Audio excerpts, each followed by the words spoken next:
Hello po Sir L at sa lahat ng taga-subaybay ng Kwentakutan. Matagal na po akong tahimik na nakikinig ng inyong channel. Gabi-gabi, kahit pagod sa trabaho, pinapakinggan ko ang bawat kwento habang nakahiga sa maliit kong apartment, nag-iisa at iniisip na buti na lang hindi ko nararanasan ang mga ganoong kababalaghan. Hanggang sa heto ako ngayon, nanginginig habang tinatype ang sarili kong karanasan. Isang bagay na hindi ko akalaing mangyayari sa akin. Ako nga po pala si Mia. Hindi ko nasasabihin ang totoong pangalan, pero yan ang tawag sa akin ng mga kakilala. 28 years old, isang virtual assistant mula Dasmariñas, Cavite. Mag-iisang taon na akong nakatira sa isang compound ng mga apartment malapit sa may DLSU Dasma. Tahimik naman at maraming estudyante pero yung unit ko ay nasa pinakadulo, second floor, tapat ng isang lumang punong mangga. 2 linggo pa lang ang nakararaan simula noong unang makakita ako ng anino at hanggang sa oras na ito ay parang hindi pa rin tapos ang lahat. Gusto kong ibahagi ito dahil hindi ko alam kung dapat ba akong matakot o matanggap na lang na may ibang bagay na tumatahan sa tabi ko.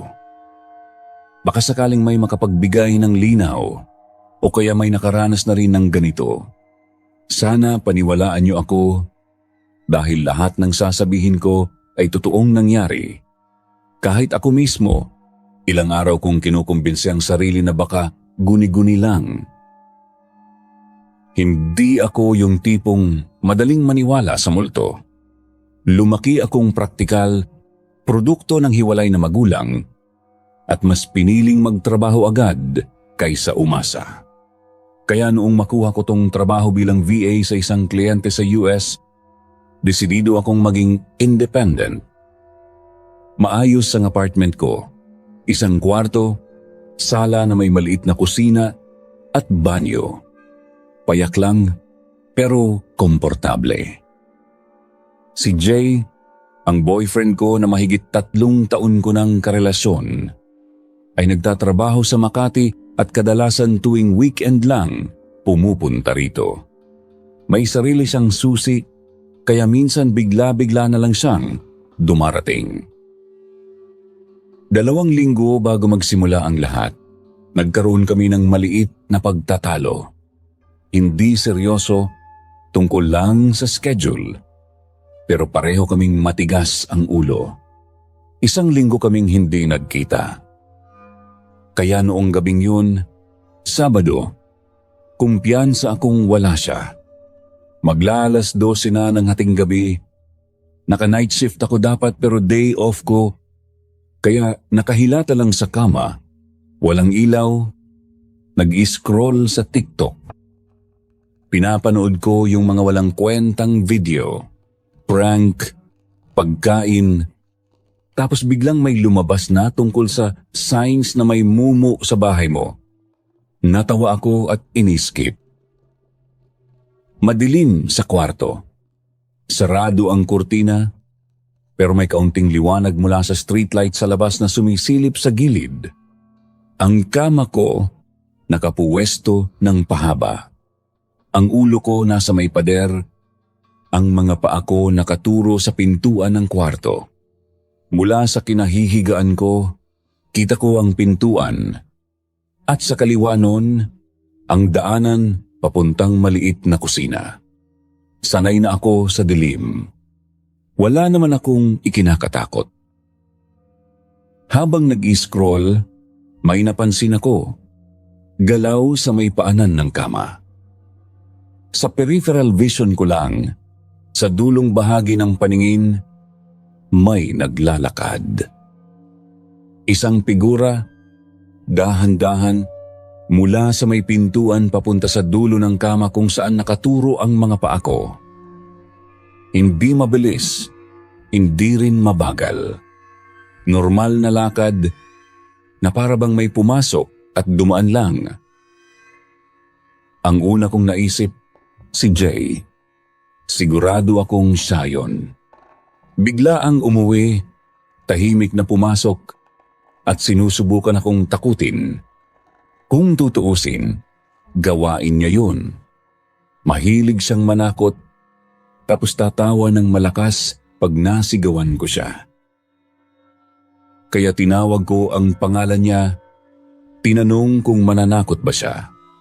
Medyo naiinis pero natatawa rin. Walang sumagot. Tinawag ko ulit, wala pa rin. Katahimikan. Kinapa ko ang cellphone na nasa tabi ko, binuksan ang flashlight at itinutok sa paanan ng kama. Walang tao, wala si Jay, wala kahit sino.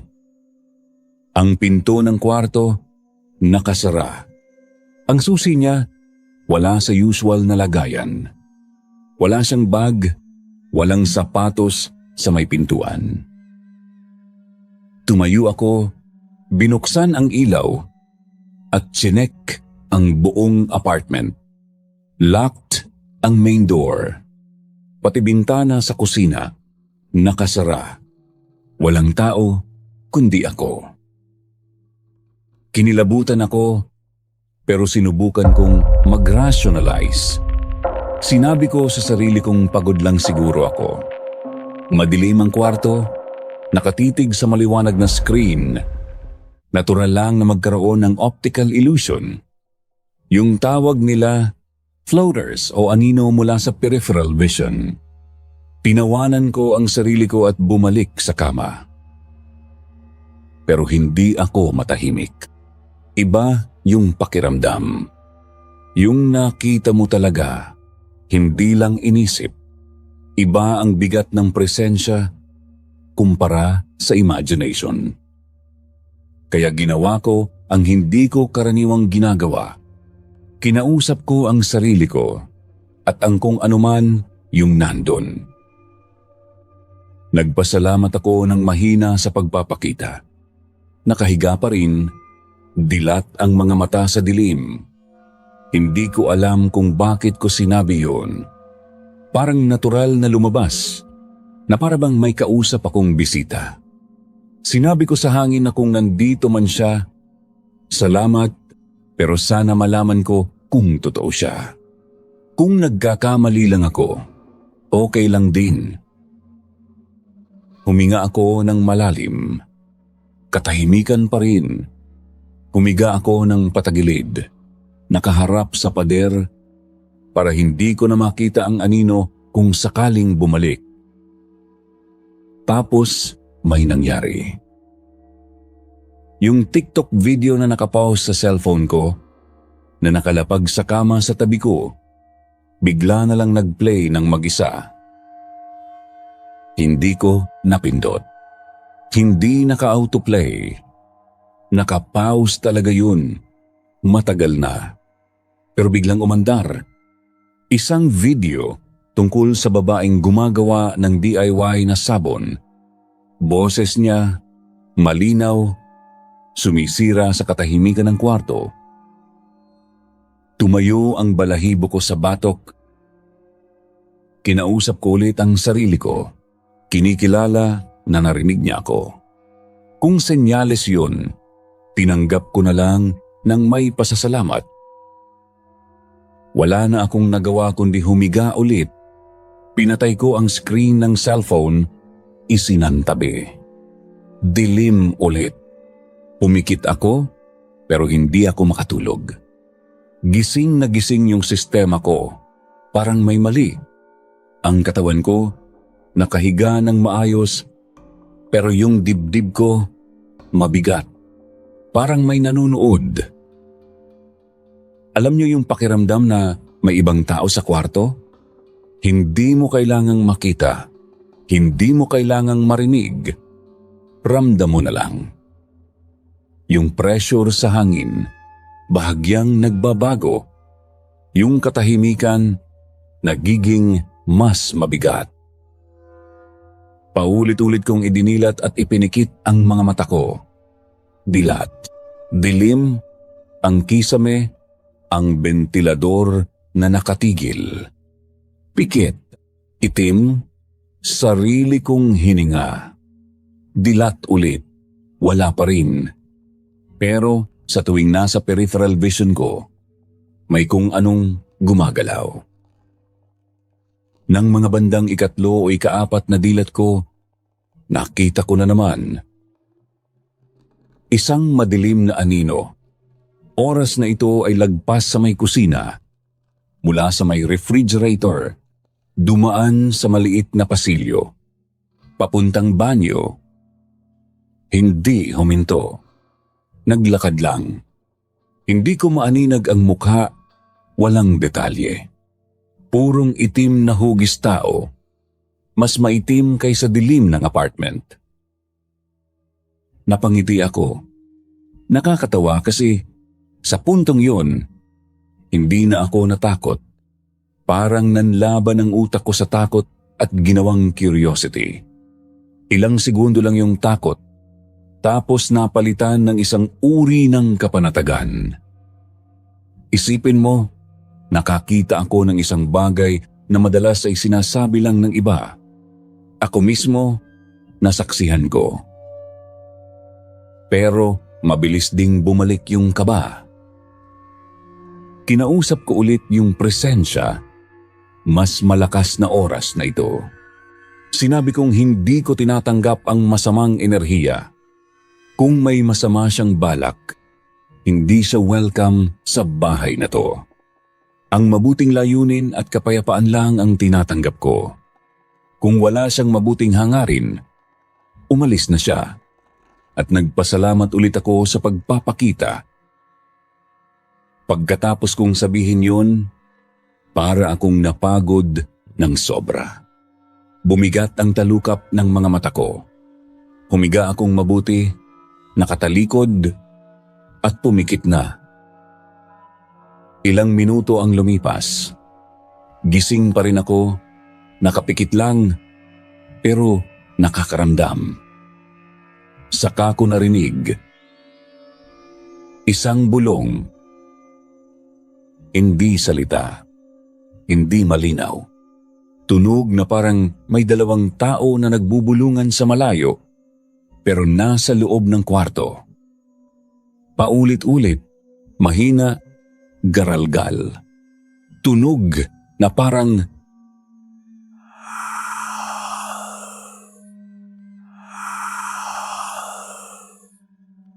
dahan-dahan na parang may isinasalaysay pero hindi tao ang paraan ng pagsasalita. Para itong hangin na nagkakaroon ng boses o kaya'y lumang radyo na hindi makuha ang tamang frequency. Ang ritmo, paulit-ulit, parang chant o dasal na hindi mo maintindihan.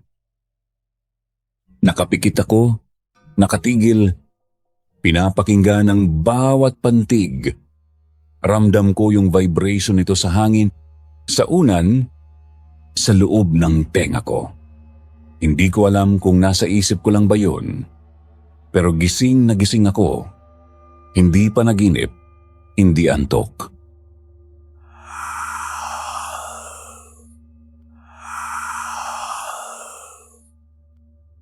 Walang pinanggalingan na direksyon.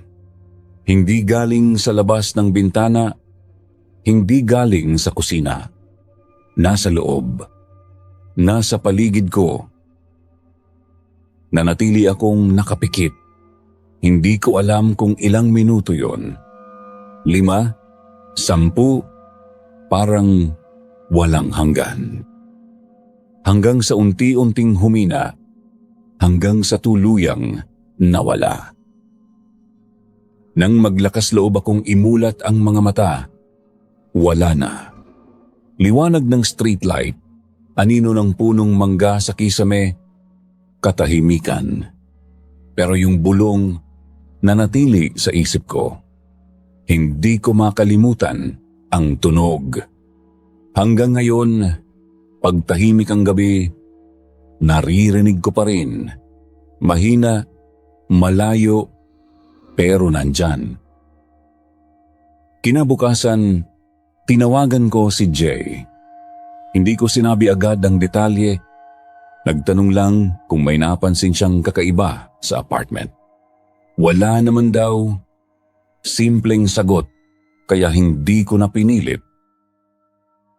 Pero noong pumunta siya ng sumunod na weekend, may napansin ako.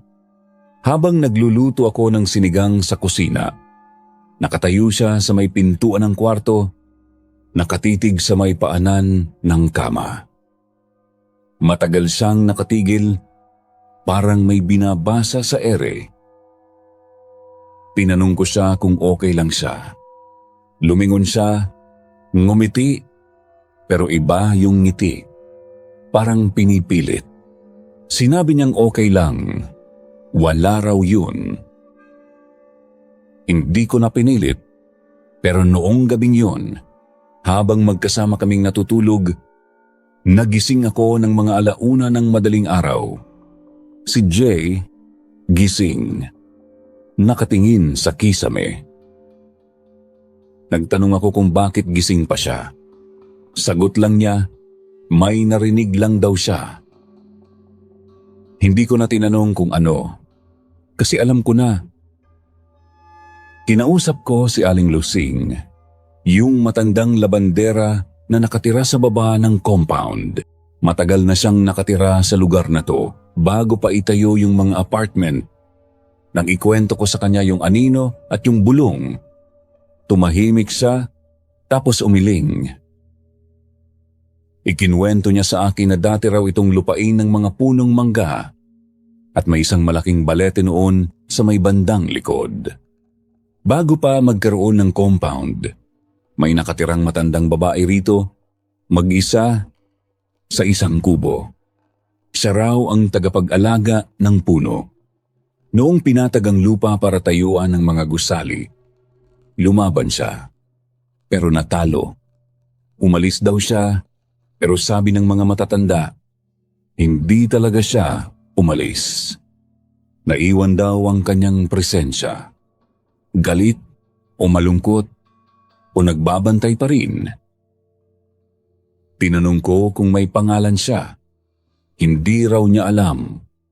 Pero may nagsasabi na naririnig daw ang pangalan niya sa hangin. Parang bulong na mahirap intindihin. Kinilabutan ako. Umuwi ako sa apartment ng araw na yun, dala yung kwento ni Aling Lusing. Pagpasok ko, malamig ang hangin sa loob kahit tanghali. Walang dahilan para malamig. Gumagana ang aircon ko lang sa gabi. Tumayo ako sa gitna ng sala at nagsalita ulit gaya noong unang gabi. Sinabi ko sa kung sino man siya na naiintindihan ko siya. Kung galit siya, kung malungkot siya, okay lang. Pero hindi ko kayang tulungan siyang umalis. Ang kaya ko lang, tanggapin na nandito siya. Pero wag niya sana akong saktan. Walang sumagot, pero may nahulog na kutsara sa kusina mula sa dish rack na parang may kumalabit. Hindi na ako nagulat.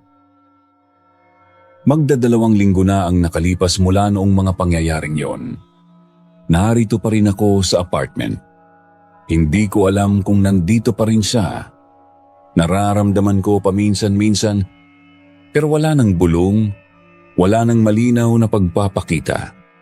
Pero tuwing madaling araw, pagtahimik ang lahat at nakapikit ako, may mabigat na pakiramdam sa dibdib ko at sa gilid ng paningin ko may anino. Kinakausap ko pa rin siya. Minsan nagiiwan ako ng pagkain sa mesa.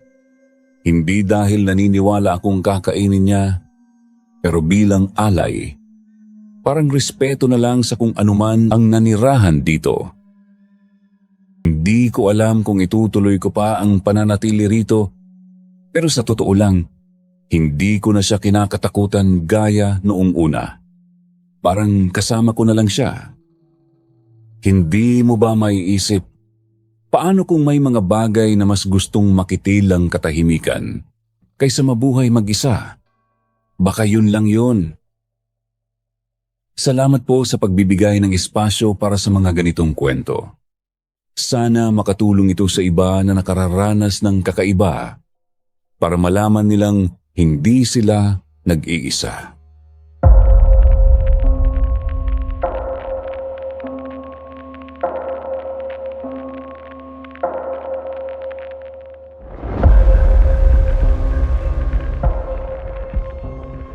Medyo matagal ko ring pinag-isipan kung ipapadala ko ba ito. Hindi ako sanay magkwento tungkol sa nangyari.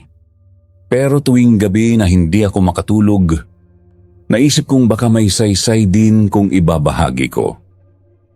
Tawagin niyo na lang akong Marites. Hindi ko yan totoong pangalan, pero yan yung kantsaw sa akin ng mga katrabaho ko dati. Kaya bagay na rin. 27 years old ako noon, taga Camarines Sur, at nagtatrabaho bilang line operator sa isang electronics factory sa loob ng export processing zone sa Rosario, Cavite. Alam niyo naman kapag ganoong lugar, malalaking pabrika, matataas ang bakod, at may sariling dormitoryo ang kumpanya para sa mga manggagawang galing sa probinsya tulad ko. 3 palapag yung dorm namin. Sa ibaba, mga shared room, habang sa 4 palapag naman yung mga maliliit na kwarto para sa mga medyo matagal na sa kumpanya. Nakadalawang taon na ako sa company noon pero bago pa lang ako sa Rosario branch. Nung una, doon ako sa malaking shared room sa 2nd floor. 6 kami doon, lahat babae at lahat naka-night shift. Masaya naman, kwentuhan bago pumasok sa linya at may nagluluto ng pulutan tuwing sweldo. Pero pagkalipas ng ilang buwan, nagbakante yung isang maliit na kwarto sa 3rd floor kasi umuwi na sa probinsya yung dating nakatira. Inalok sa akin ng supervisor ko kasi maganda raw ang record ko. Siyempre, tinanggap ko agad. Sariling kwarto, walang katabi, mas tahimik. Akala ko blessing, yun pala iba ang naghihintay sa akin doon. Nasa dulo ng hallway ang kwarto ko, malapit sa hagdan papuntang bubong kung saan kami nagpapatuyo ng labada. Maliit lang siya. May kama, lamesa, at bintanang nakaharap sa likod ng compound kung saan may mga puno ng mangga at isang lumang warehouse na hindi na ginagamit dahil may tumagas daw na kemikal noong araw. Yun ang sabi-sabi sa dorm, pero hindi ko na na-verify kung totoo. Simula pa lang, naramdaman ko ng medyo iba ang timpla ng hangin sa kwartong yun. Hindi ko maipaliwanag, pero tuwing pumasok ako galing trabaho, parang may mabigat na pumapatong sa dibdib ko. Sinisi ko na lang sa pagod. Alam niyo naman ang hirap ng night shift. Alis ng alas 9 ng gabi, uwi ng alas 5 o alas 6 ng umaga, tapos tulog buong araw. Ang laki ng epekto sa katawan at sa isip. May mga araw pa nga na hindi ko na alam kung anong araw na o kung nakakain na ba ako. Dahil doon, nagpatingin ako sa klinik. Sabi ng doktor, sleep deprivation daw, kaya binigyan ako ng gamot pampatulog para kahit paano makapagpahinga ako. Hindi ako sanay uminom ng gamot para lang makatulog, pero kailangan kong mag-perform sa trabaho kaya sinunod ko. Kada uwi ko, iniinom ko agad yung gamot at sa loob lang ng ilang minuto, hilo na ako. Doon na nagsimula ang kababalaghan. Isang umaga, maaga kaming pinauwi kasi nasira yung isang machine sa linya. Pagod na pagod ako. Pero sa mismong pagbukas ko pa lang ng pinto ng kwarto, naramdaman ko agad na parang may tao sa loob. Alam niyo yung pakiramdam na may nakatayo sa silid kahit wala ka namang nakikita? Tiningnan ko ang paligid. Wala naman. Sinisi ko na lang uli sa antok at pagod. Uminom ako ng gamot, humiga ng nakatalikod sa pinto at nakaharap sa dingding. Hindi pa man ako tuluyang nakakaidlip, may narinig akong kalabog sa itaas, sa may bubong na pinagsasampayan. Akala ko pusa lang kasi marami talagang pusa doon, kaya pinabayaan ko. Pero pagkalipas ng ilang segundo, biglang may humawak sa balikat ko. Hindi tapik lang, kundi parang may kamay na humihila sa akin. Subukan ko mang gumising o bumangon. Napakabigat ng katawan ko dahil sa epekto ng gamot. Lumingon ako ng bahagya. Wala namang tao, pero nandoon pa rin yung init at pakiramdam na may humahawak sa balikat ko.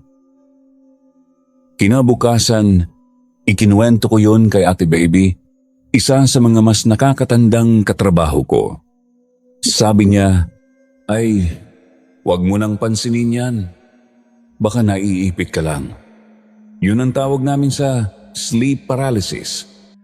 Nabanggit din niya na may kwento raw tungkol sa isang empleyadong namatay sa dorm noong araw, pero hindi raw niya alam kung totoo o pangkantiyaw lang sa mga bago. Natakot na rin akong magtanong pa ng detalye. Ilang linggo ang lumipas. Mas lumala ang pangyayari. Isang gabi pa uwi galing shift. Bago ako uminom ng gamot, nagsulat muna ako ng liham para sa kapatid ko sa Kamsur. Habang nagsusulat ako, gising na gising pa ang isip ko. Bigla kong narinig na may mabilis na yabag sa hallway. Parang may tumatakbo papunta sa pinto ko. Tumigil ako sa pagsulat at nakatitig lang sa pinto. Walang bumukas, walang tumunog na lock. Pero yung yabag, parang nasa loob na mismo ng kwarto ko nang gagaling. Nanginginig ang kamay kong uminom ng gamot sa takot na baka hindi ako makatulog. Humiga ako nakatagilid sa kanan, nakaharap sa dingding. Nang palubog na ako sa tulog, biglang may humila sa kumot ko mula sa paanan. Napakalakas. Sinubukan kong gumalaw at sumigaw pero para akong nakatali sa kama. Naramdaman kong may lumapit sa likod ko at bago ko pa maiproseso ang nangyari, tinulak ako ng napakalakas papunta sa gilid ng kama. Halos mahulog na ako sa sahig kung hindi lang sumalpak ang braso ko sa dingding.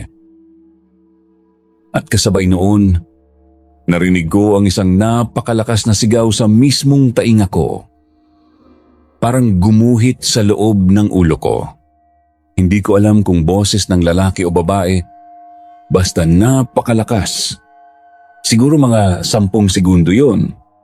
Pero pakiramdam ko, napakahaba ng oras. Nang tumigil yung boses at unti-unting bumalik ang galaw ng katawan ko, mabilis kong binuksan ang pinto at tumakbo ako pababa sa first floor kung saan may guard. Kitang-kita niyang nanginginig at naiiyak ako. Sinabi ko sa kanya ang lahat, yung yabag, yung tulak at yung sigaw. Namutla yung guard. Sabi niya, "Ate, may nangyari kasing insidente dyan sa 3rd floor matagal na. Bago pa ako pumasok dito. May nawalan daw ng buhay." Kinabukasan, tinanong ko uli si Ate Baby ng seryoso. Sinabi niya na may sumiklab daw na sunog sa lumang warehouse noong araw at may isang manggagawa na hindi na nailabas ang bangkay dahil sa lakas ng apoy. Kwento-kwento lang daw yon ng mga naunang empleyado kaya hindi siya sigurado kung totoo. Nang kasunod na linggo, nagpalipat agad ako ng kwarto sa HR. Nagdahilan na lang ako na masikip yung kwarto kasi natatakot akong isipin nilang gawa-gawa ko lang. Inilipat ako pabalik sa shared room sa 2nd floor. Doon, naging tahimik ang tulog ko. Pero mga 1 buwan pagkatapos kong makalipat, Nagising ako ng 2:00 ng madaling araw dahil sa isang napakasamang panaginip. Sa panaginip ko, nasa luma ko uling kwarto sa 3rd floor. Nakatingin ako sa dingding at sa bintana. May nakaupo raw sa gilid ng kama ko. Nakatalikod, mahaba ang buhok, at hindi ko makita ang mukha. Dahan-dahan siyang lumingon sa akin, at bago ko pa makita ang mukha niya, nagising akong pawis na pawis at nanginginig sa takot. Kinabukasan sa shift namin, nalaman kong may bagong empleyadong inilagay doon sa dating kwarto ko. Pambihira, 2 linggo pa lang siya doon. Nagrereklamo na siya sa supervisor na hindi raw siya makatulog dahil parang may humahawak sa kanya kapag gabi. Hindi ko na siya kinausap kasi ayaw ko nang dagdagan ang takot niya, pero doon ko na kumpirma na hindi lang ako ang nakakaramdam. 1 linggo bago ako tuluyang umuwi sa Camarines Sur nung natapos ang kontrata ko, nagpaalam ako sa mga kasama ko. Kinunan ako ni Ate Baby ng litrato sa harap ng building para daw remembrance. Nang tingnan ko yung litrato pagkarating ko sa probinsya, natulala ako. Sa may bintana ng 3 palapag, sa mismong kwarto kung saan ako nakatira dati, may anino ng isang taong nakatayo at nakatingin sa ibaba. Sigurado akong bakante ang kwartong yun nung araw naon kasi wala pang bagong lumilipat. Hindi ko na yun sinabi kahit kanino at hindi ko na rin kailanman tiningnan uli yung litrato. Hanggang ngayon, kapag nagigising ako sa gabi na nakaharap sa dingding o kapag may naririnig akong mabibigat na yabag, napapatingin pa rin ako sa dilim, nanginginig, at nagdadasal na sana panaginip lang ang lahat